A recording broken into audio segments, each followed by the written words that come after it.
Please like, subscribe, and share. Airbus didn't start as a company. It started as Europe's plan to challenge American aviation dominance. In 1970, France, Germany, the UK, and Spain joined forces to create Airbus Industry, a multinational experiment with one goal: build world-class jets. Their first aircraft, the A300, flew in 1972. It became the world's first twin-engine wide-body, proving Europe could innovate just as boldly as Boeing.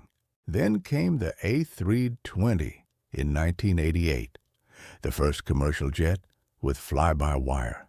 It changed aviation forever and became one of the best-selling aircraft in history. Airbus pushed into long haul with the A330 and A340, showing it could compete in every market segment.